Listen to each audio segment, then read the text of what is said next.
ओम शांति। 17 नवंबर 2023 बाबा के महावाक्य। मीठे बच्चे, बाप के गले का हार बनने के लिए ज्ञान योग की रेस करो। तुम्हारा फर्ज है सारी दुनिया को बाप का परिचय देना। प्रश्न: किस मस्ती में सदा रहो तो बीमारी भी ठीक होती जाएगी? उत्तर: ज्ञान और योग की मस्ती में रहो। इस पुराने शरीर का चिंतन नहीं करो। जितना शरीर में बुद्धि जाएगी, लोभ रखेंगे, उतना और ही बीमारियां आती जाएंगी। इस शरीर को श्रृंगारना, पाउडर, क्रीम आदि लगाना, यह सब फालतू श्रृंगार है। तुम्हें अपने को ज्ञान योग से सजाना है। यही तुम्हारा सच्चा सच्चा श्रृंगार है। गीत। जो पिया के साथ है। ओम शांति। जो बाप के साथ है, अब दुनिया में बाप तो बहुत हैं, परंतु उन सभी का बाप रचयिता एक है। वही ज्ञान का सागर है। यह जरूर समझना पड़े कि परमपिता परमात्मा ज्ञान का सागर है। ज्ञान से ही सद्गति होती है। सद्गति मनुष्य की तब हो जब सतयुग की स्थापना होती है। बाप को ही सद्गति दाता कहा जाता है। जब संगम का समय हो, तब तो ज्ञान का सागर आकर दुर्गति से सद्गति में ले जाए। सबसे प्राचीन भारत है। भारतवासियों के नाम पर ही 84 जन्म गाए हुए हैं। जरूर जो मनुष्य पहले पहले हुए होंगे, वही 84 जन्म लेते होंगे। देवताओं के 84 जन्म कहेंगे तो ब्राह्मणों के भी 84 जन्म ठहरे। मुख्य को ही उठाया जाता है। इन बातों का किसी को भी पता नहीं है। जरूर ब्रह्मा द्वारा ही सृष्टि रचते हैं। पहले पहले सूक्ष्म लोक रचना है, फिर यह स्थूल लोक। यह बच्चे जानते हैं। सूक्ष्म लोक कहाँ है, मूल लोक कहाँ है। मूल वतन, सूक्ष्म वतन, स्थूल वतन, इसको ही त्रिलोक कहा जाता है। जब त्रिलोकी नाथ कहते हैं तो उसका अर्थ भी चाहिए ना। कोई त्रिलोक होगा ना। वास्तव में त्रिलोकी नाथ एक बाप ही कहला सकते हैं और उनके बच्चे कहला सकते हैं।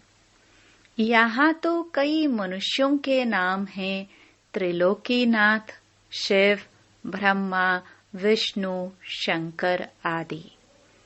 यह सब नाम भारतवासियों ने अपने ऊपर रखा दिए हैं। डबल नाम भी रखाते हैं: राधे कृष्ण, लक्ष्मी नारायण। अब यह तो किसको पता नहीं। राधे और कृष्ण अलग अलग थे। वह एक राजाई का प्रिंस था, वह दूसरी राजाई की प्रिंसेस थी। यह अभी तुम जानते हो। जो अच्छे अच्छे बच्चे हैं, उन्हों की बुद्धि में अच्छी अच्छी पॉइंट्स धारण रहती हैं। जैसे डॉक्टर जो अच्छा होशियार होगा, उनके पास तो बहुत दवाइयों के नाम रहते हैं। यहाँ भी यह नई नई पॉइंट्स बहुत निकलती रहती हैं। दिन प्रतिदिन इन्वेंशन होती रहती है। जिन्हों की अच्छी प्रैक्टिस होगी वह नई नई पॉइंट्स धारण करते होंगे। धारण नहीं करते हैं तो महारथियों की लाइन में नहीं लाया जा सकता। सारा मदार बुद्धि पर है और तकदीर की भी बात है। यह भी ड्रामा में है ना। ड्रामा को भी कोई नहीं जानते हैं। यह भी समझते हैं कर्म क्षेत्र पर हम पार्ट बजाते हैं, परंतु ड्रामा के आदि मध्य अंत को नहीं जानते तो गोया कुछ भी नहीं जानते। तुमको तो सब कुछ जानना है। बाप आए हैं, बच्चों को मालूम पड़ा तो बच्चों का फर्ज है औरों को भी परिचय देना, सारी दुनिया को बतलाना फर्ज है। जो फिर ऐसे न कहे कि हमको मालूम नहीं था। तुम्हारे पास बहुत आएंगे, लिटरेचर आदि बहुत लेंगे। बच्चों ने शुरू में साक्षात्कार भी बहुत किया है। यह क्राइस्ट इब्राहिम भारत में आते हैं, बरोबर भारत सबको खींचता रहता है। असल तो भारत ही बेहद के बाप का बर्थ प्लेस है ना, परंतु वे लोग इतना कुछ जानते नहीं हैं कि यह भारत भगवान का बर्थ प्लेस है। भल कहते भी हैं शिव परमात्मा, परंतु फिर सबको परमात्मा कह देने से बेहद के बाप का महत्व गुम कर दिया है। अभी तुम बच्चे समझाते हो भारत खंड सबसे बड़े ते बड़ा तीर्थ स्थान है। बाकी और सब जो भी पैगंबर आदि आते हैं वह आते ही हैं अपना अपना धर्म स्थापन करने। उनके पिछाड़ी फिर सब धर्मों वाले आते जाते हैं। अभी है अंत, कोशिश करते हैं वापस जाए, परंतु तुमको यहाँ लाया किसने? क्राइस्ट ने आकर क्रिश्चियन धर्म स्थापन किया। उसने तुमको खींच कर लाया। अभी सब तंग हुए हैं वापस जाने के लिए। यह तुमको समझाना है। सब आते हैं अपना अपना पार्ट बजाने। पार्ट बजाते बजाते दुख में आना ही है। फिर उस दुख से छुड़ाकर सुख में ले जाना बाप का ही काम है। बाप का यह बर्थ प्लेस भारत है। इतना महत्व तुम बच्चों में भी सभी नहीं जानते। थोड़े हैं जो समझते हैं और नशा चढ़ा हुआ है। कल्प कल्प बाप भारत में ही आते हैं। यह सबको बताना है, निमंत्रण देना है। पहले तो यह सर्विस करनी पड़े, लिटरेचर तैयार करना पड़े। निमंत्रण तो सबको देना है ना। रचयिता और रचना की नॉलेज कोई भी नहीं जानते। सर्विसेबल बनकर अपना नाम बाला करना चाहिए। जो तीखे बच्चे हैं, जिनकी बुद्धि में बहुत पॉइंट्स हैं, उनकी मदद सब मांगते हैं। उनके नाम ही जपते रहते। एक तो शिव बाबा को जपेंगे, फिर ब्रह्मा बाबा को, फिर नंबरवार बच्चों को। भक्ति मार्ग में हाथ से माला फेरते हैं, अभी फिर मुख से नाम जपते हैं। फलाने बहुत अच्छे सर्विसेबल हैं, निरहंकारी हैं, बड़े मीठे हैं, उनको देह अभिमान नहीं है। कहते हैं ना, मिठरा घुरत घुराए। मीठे बनो तो सब मीठा व्यवहार करेंगे। बाप कहते तुम दुखी बने हो। अब तुम बच्चे मुझे याद करेंगे तो मैं भी मदद करूंगा। तुम नफरत करेंगे तो मैं क्या करूंगा? यह तो गोया अपने ऊपर नफरत करते हैं। पद नहीं मिलेगा। धन कितना अताह मिलता है। किसको लॉटरी मिलती है तो कितना खुश होते हैं। उनमें भी कितने इनाम आते हैं। फर्स्ट प्राइज, फिर सेकंड प्राइज, थर्ड प्राइज होती है। हूबहू यह भी ईश्वरीय रेस है। ज्ञान और योग बल की रेस है। जो इनमें तीखे जाते हैं वही गले का हार बनेंगे और तख्त पर नजदीक बैठेंगे। समझाया तो बहुत सहज जाता है। अपने घर को भी संभालो, क्योंकि तुम कर्म योगी हो। क्लास में 1 घंटा पढ़ना है, फिर घर में जाकर उस पर विचार करना है। स्कूल में भी ऐसे करते हैं ना। पढ़कर फिर घर में जाकर होमवर्क करते हैं। बाप कहते 1 घड़ी आधी घड़ी, दिन में 8 घड़ियां होती हैं। उनसे भी बाप कहते हैं 1 घड़ी, अच्छा आधी घड़ी। 15-20 मिनट भी क्लास अटेंड कर, धारण कर, फिर अपने धंधे धोरी में जाकर लगो। आगे बाबा तुमको बिठाते भी थे कि याद में बैठो, स्वदर्शन चक्र फिराओ। याद का नाम तो था ना। बाप और वर्षे को याद करते करते स्वदर्शन चक्र फिराते फिराते जब देखो नींद आती है तो सो जाओ। फिर अंतमति सोगति हो जाएगी। फिर सवेरे उठेंगे तो वही पॉइंट्स याद आती रहेंगी। ऐसे अभ्यास करते करते तुम नींद को जीतने वाले बन जाएंगे। जो करेगा वो पाएगा। करने वाले का देखने में आता है, उसकी चलन ही प्रत्यक्ष होती है। न करने वाले की चलन ही और होती, देखा जाता है। यह बच्चे विचार सागर मंथन करते हैं, धारणा करते हैं। कोई लोभ आदि तो नहीं है। यह तो पुराना शरीर है। यह शरीर ठीक भी तब रहेगा जब ज्ञान और योग की धारणा होगी। धारणा नहीं होगी तो शरीर और ही सड़ता जाएगा। नया शरीर फिर भविष्य में मिलना है। आत्मा को प्योर बनाना है। यह तो पुराना शरीर है। इनको कितना भी पाउडर, लिपस्टिक आदि लगाओ, श्रृंगार करो, तो भी वर्थ नॉट अ पेनी है। यह श्रृंगार सब फालतू है। अब तुम सबकी सगाई शबाबा से हुई है।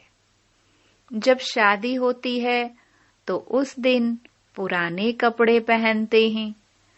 अब इस शरीर को श्रृंगारना नहीं है। ज्ञान और योग से अपने को सजाएंगे तो फिर भविष्य में प्रिंस, प्रिंसेस बनेंगे। यह है ज्ञान मान सरोवर। इसमें ज्ञान की डुबकी मारते रहो तो स्वर्ग की परी बनेंगे। प्रजा को तो परी नहीं कहेंगे। कहते भी हैं कृष्ण ने भगाया, फिर महारानी पटरानी बनाया। ऐसे तो नहीं कहेंगे कि भगाकर फिर प्रजा में चंडाल आदि बनाया। भगाया ही महाराजा महारानी बनाने के लिए। तुमको भी यह पुरुषार्थ करना चाहिए। ऐसे नहीं जो पद मिले सो ठीक। यहाँ मुख्य है पढ़ाई, यह पाठशाला है ना। गीता पाठशाला बहुत खोलते हैं, वह बैठ सिर्फ गीता सुनाते हैं, कंठ कराते हैं। कोई एक श्लोक उठाकर फिर आधा पौना घंटा उस पर बोलते हैं। इससे फायदा तो कुछ भी नहीं। यहाँ तो बाप बैठ पढ़ाते हैं, एम ऑब्जेक्ट क्लियर है। और कोई भी वेद शास्त्र जप तप आदि करने में कोई एम ऑब्जेक्ट नहीं है। बस पुरुषार्थ करते रहो। परंतु मिलेगा क्या? जब बहुत भक्ति करते हैं तब भगवान मिलते हैं। सो भी रात के बाद दिन जरूर आना है। समय पर होगा ना। कल्प की आयु कोई क्या बतलाते, कोई क्या बतलाते हैं। समझाओ तो कहते हैं शास्त्र कैसे झूठे होंगे। भगवान थोड़े ही झूठ बोल सकता। समझाने की सिर्फ ताकत चाहिए। तुम बच्चों में योग का बल चाहिए। योग बल से सब काम सहज हो जाते हैं। कोई काम नहीं कर सकते हैं तो गोया ताकत नहीं है, योग नहीं है। कहाँ कहाँ बाबा भी मदद करते हैं। ड्रामा में जो नोंद है वह रिपीट होता है। यह भी हम समझते हैं और कोई ड्रामा को समझते ही नहीं। सेकंड बाय सेकंड जो पास होता जाता, टिक टिक होता जाता, हम श्रीमत पर एक्ट में आते हैं। श्रीमत पर नहीं चलेंगे तो श्रेष्ठ कैसे बनेंगे? सब एक जैसे बन नहीं सकते। यह लोग समझते हैं हम एक हो जाए। एक का अर्थ नहीं समझते। एक क्या हो जाए? क्या एक फादर हो जाना चाहिए व एक ब्रदर हो जाना चाहिए? ब्रदर कहे तो भी ठीक है। श्रीमत पर बरोबर हम एक हो सकते हैं। तुम सब एक मत पर चलते हो। तुम्हारा बाप, टीचर, गुरु एक ही है। जो पूरा श्रीमत पर नहीं चलते तो वह श्रेष्ठ भी नहीं बनेंगे।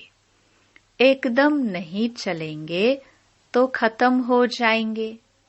रेस में उनको ही निकालते हैं जो लायक होते हैं। जब कोई बड़ी रेस होती है तो घोड़े भी अच्छे फर्स्ट क्लास निकालते हैं, क्योंकि लॉटरी बड़ी रखते हैं। यह भी अश्व रेस है। हुसैन का घोड़ा कहते हो ना। उन्होंने हुसैन को घोड़े पर लड़ाई में दिखाया है। अभी तुम बच्चे तो डबल अहिंसक हो। काम की हिंसा है नंबर 1। इस हिंसा को कोई जानते ही नहीं। सन्यासी भी ऐसे नहीं समझते हैं। सिर्फ कहते हैं वह विकार है। बाप कहते हैं काम महाशत्रु है। यह आदि मध्य अंत तुमको दुख देता है। तुमको यह सिद्ध कर बताना है कि हमारा प्रवृत्ति मार्ग का राजयोग है, तुम्हारा हठ योग है। तुम शंकराचार्य से हठ योग सीखते हो। हम शिवाचार्य से राजयोग सीखते हैं। ऐसी ऐसी बातें समय पर सुनाना चाहिए। कोई तुमसे पूछे कि देवताओं के 84 जन्म हैं, तो भला इन क्रिश्चियन आदि के कितने जन्म हैं? बोलो, यह तो तुम हिसाब करो ना। 5000 वर्ष में 84 जन्म हुए। क्राइस्ट को 2000 वर्ष हुए।